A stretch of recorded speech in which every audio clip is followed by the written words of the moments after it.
You can't park here. This isn't a rental lot for people like you." That's the first thing she said to me, snapping at me from her golf cart, blocking my driveway like she was defending Buckingham Palace, lips tight, arms crossed over her HOA-issued windbreaker. It was one of those moments you almost want to laugh at, you know? There I was, standing over the hood of my own truck, groceries in one hand, keys in the other, just trying to get home after a long day, and I'm getting gate-kept by someone who looked like she could file a complaint about the grass growing in the wrong direction. "Excuse me," I said, more out of shock than rudeness, but she just squared her jaw and told me, "You heard me. Renters aren't allowed to use the main driveway. Move your truck before I call a tow." And sure, her name was Karen. Karen Zeller, president of the Greystone Ridge HOA, self-appointed queen of the cul-de-sac, a walking, talking stereotype in orthopedic sneakers. She'd had it out for me since the day I moved in 2 months ago, but up to that point I'd mostly shrugged it off. I figured people like her need something to be mad about, otherwise they get bored. But that day, well, I had time. So I said, "Karen, I live here. That's my house. I own it." She gave me that squint the one people give when they think you're lying for sport. Nice try. "I know who owns this house. It's DB Holdings, LLC. Unless your name's DB Holdings, you're not the owner." I couldn't help it. I laughed, probably a little too loud. "Actually, it is. My name's Dax Brewster. I own DB Holdings, and just so you know, I also hold the mortgage on your house." She blinked just for a second, her whole attitude cracked, then came back twice as hard. "That's ridiculous. My husband and I bought our home outright." "You're bluffing." "Nope," I said, pulling up the county property appraiser's website on my phone. "See that? Right under your address lien holder, DB Holdings, LLC. I picked up a bundle of defaulted HOA-backed mortgages 2 years ago. Yours was in the pile. Technically, you're making payments to me." Her face went crimson. "That's a lie. A disgusting, arrogant lie. I'll have you reported." "For what?" "Living in my own house." I stepped around her cart and walked to my door. "Karen, I've been patient with you, but if you keep this up, I might have to take a closer look at your payment history. I'd hate to see a foreclosure notice pop up on your porch." She stammered. "You wouldn't dare." "Try me." I shrugged. The very next day I got a violation letter from the HOA, unauthorized garbage placement and improper lawn edge trimming. The trash bin was tucked behind my fence and my grass had literally been mowed yesterday, but I guess facts weren't her strong suit. She was just looking for any angle to get at me. That's when I decided enough was enough. I marched down to the HOA clubhouse, violation notice in hand. Karen opened the door, plastering on that fake smile. "Can I help you?" "Yeah," I said, walking right in. "Let's talk about these violations. And while we're at it, maybe about the HOA funds you've been misusing." I'd been poking through the HOA records online, and what I found, let's just say embezzlement is still a crime in this state. "Karen, you've been paying a landscaping company that doesn't exist, and there's no record of the Community Improvement Fund in the books. But you did get a fancy new outdoor kitchen last month, right?" Her voice dropped.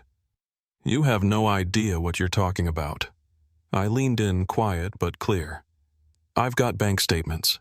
I've got a friend at the DA's office who's very interested in HOA corruption cases." She tried to close the folder in my hand. "You're bluffing again. Then call my bluff. Oh, and by the way, since I own your mortgage, I've got the right to audit you. It's in the fine print you signed it." She couldn't even muster a comeback. I walked out, folder in hand, feeling like things were about to get a whole lot more interesting. I hadn't moved to Greystone Ridge to fight with the HOA, but Karen didn't know when to back off, and now, well, I wasn't just passing through anymore. That night, I set up at my desk, county records on one monitor, HOA bank transfers on another, a spreadsheet I built from scratch on the third. Patterns started jumping out at me, monthly payments to a so-called beautification fund, all routed to a shell company called Zeller Strategic Services. Real subtle, right? Not even bothering to hide her name. Digging deeper, I found homeowner complaints that had been dismissed without a second glance. Threats of foreclosure over fines that were never documented anywhere official, yet somehow showed up as liens. One name popped up again and again, Teresa Knox. I remembered her, a widow sweet lady always sweeping her porch. I pulled her file. She'd refinanced her house twice last year, both times for delinquent HOA violations. No legitimate banks involved, the lender was Zeller Strategic Services. That's when I realized Karen wasn't just a petty tyrant, she was using her position to run a racket. The next morning, I knocked on Teresa's door. She opened slow, looking like she expected bad news. "Miss Knox, I'm Dax, live 2 doors down. Can I ask you something?" She sighed. "If this is about my petunias, I already got rid of them. Not the flowers. It's about your house and the HOA. Inside, her place was tidy but tired, a stack of unopened mail on the table. "You stopped opening these," I pointed. "They're all threats, late fees for stuff I didn't do." I couldn't anymore," she said. I showed her my spreadsheet. She recognized the shell company immediately. "She bought my debt," Teresa whispered. "I took out a second mortgage for the fines and she funded it herself." "You're not alone," I said. We spent the next couple hours talking to neighbors. Samuel, a retired firefighter, was fined over a cracked walkway he'd fixed it the same week. Lisa, a single mom, had her car towed twice for a made-up parking rule. Ron, an accountant, had been denied a seat on the HOA board for failure to meet standards. By noon, we had affidavits, financial statements, more evidence than I expected. I called up Detective Mara Chin at the local precinct. She had that don't waste my time look, but when she flipped through the files, her face changed. This Karen Zeller created a lending company, then used her position to assign fake violations, forced refinances, and collected payments through her own firm. That's what the data says. And there's probably more. This isn't just abuse of power. This is fraud, wire fraud, maybe racketeering. "Want me to keep digging?" I asked. "No. Let us take it from here." 2 days later, unmarked cars rolled into Greystone Ridge at sunrise. I stood on my porch with coffee as Detective Chin led the team into the clubhouse. They came out with hard drives, boxes, and Karen herself looking like someone had pulled the plug on her. She didn't fight, didn't yell, just locked eyes with me as they led her out. "You," she mouthed. I just nodded and went inside. That afternoon, the residents held an emergency HOA meeting. Not the board, the actual residents. Turns out the bylaws allowed for a recall vote if 30% signed a petition. We had 80%. Teresa stood at the front, folder in hand. "Effective immediately, the board is terminated pending investigation. A temporary committee of residents will take over." The applause felt like thunder, real heavy overdue. I just watched from the back. This wasn't about me. It was about these folks finally getting their neighborhood back. A few days later, Ron called me, voice tight with excitement. "She had more than one set of books," he said. "I found a hidden drive in the clubhouse safe. Military-grade encryption." He brought it over, encrypted spreadsheets, voice memos, scanned documents. One memo was Karen's voice.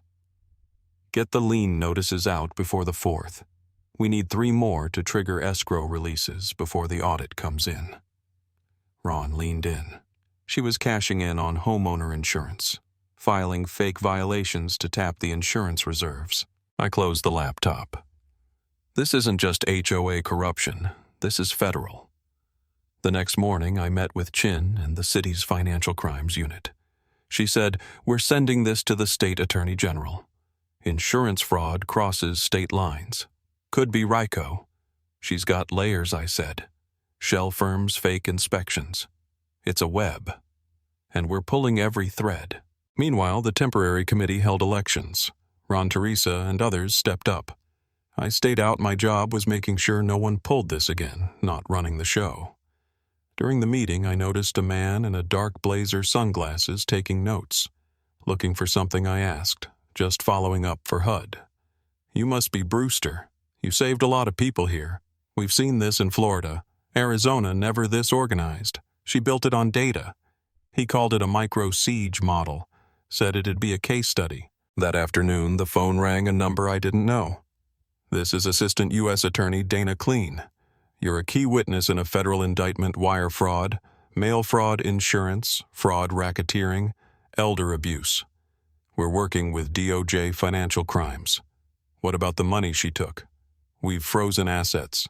Some's offshore, laundered through fake projects. But we'll do what we can. The goal is dismantling the method, not just the woman. I agreed to help affidavits, every file, every detail. Federal agents brought in a cyber specialist. They found Karen had used the HOA's security cameras to track when residents left town. Those folks always got hit with sudden violations and notices. Dana told me they weren't just victims. They were chosen. The indictment named not just Karen, but 2 board members, her cousin in Nevada, a contractor facing federal time. The media jumped on it. Satellite trucks, reporters at the gates, the whole neighborhood suddenly famous. At the first new board meeting, Ron said, "We've all been through hell, but this place belongs to us now. No more secret fines, no more made-up rules." The applause was even louder. I didn't join in. I just nodded and stepped outside. Days later, Teresa left a letter in my mailbox, handwritten. "You didn't just stop her. You reminded us we have a say. Thank you." I tucked it in my desk, not for keepsakes, just for the memory. Because people like Karen don't just disappear, they pop up somewhere else under a new name, new tricks. But now I know what to look for, and so does everyone who lived through it. Take enough from people, they stop being afraid. And once they're not afraid, folks like Karen don't stand a chance. The courtroom was colder than I expected, sterile, polished the judge with that look like she'd seen every kind of scam. But this time, the faces behind me weren't just bystanders, they were survivors, clawing out from the mess Karen made. The defense tried to paint her as overwhelmed, said I'd manipulated the records. But when the files played the real ones, with Karen's voice giving orders to fake violations and tap insurance, the mood changed. People saw the truth. When I took the stand, I looked at the judge, not at Karen. I moved in thinking this was just another neighborhood. What I found was a system built to squeeze the vulnerable. That was the story. And the judge saw it too. Karen didn't say a word during the trial. She just glared at me as the sentence came down: 22 years, no parole for the first 15. She stood like a statue, unable to believe her empire was gone. Outside, the residents gathered, Teresa holding her cleared mortgage, Ron talking to a news crew, Lisa standing with her daughter watching the sun like it was the first time she'd really seen it. Teresa smiled at me, tapping her folder. "Feels like I got my life back." "You did," I told her. So did everyone else. That night, the neighborhood held a barbecue. No agendas, no business, just burgers and movies on the clubhouse wall. Kids played glow-stick games in the pool, and nobody yelled about the rules. Even a new neighbor, Malcolm, came over to introduce himself. "You're the guy who brought down the board," he said. "I just followed the paper trail." "Nah," he grinned. "You gave people their spine back. That's not the same thing." The next day I helped with clubhouse repairs, real repairs funded by a transparent account. No fake contracts, no fighting, just neighbors signing off and getting things done right for the first time in years. 2 weeks later, I got a letter from HUD asking if I'd consult on a new task force for HOA corruption. I didn't answer right away. I took a walk, saw the yards, the imperfect fences, kids on bikes, people waving instead of hiding. For the first time, it felt like home. There are other neighborhoods out there, other Karen's folks who don't even know the bars are there. Maybe I can help them see the door. But for now, I'm just glad to be here in a place that belongs to its people, with no fines in sight and no one left to tell me where I can park. Now let's see what you think. Was I right to fight back, or did I go too far? Tell me where you stand on all this. I bet there are more stories out there than you'd think.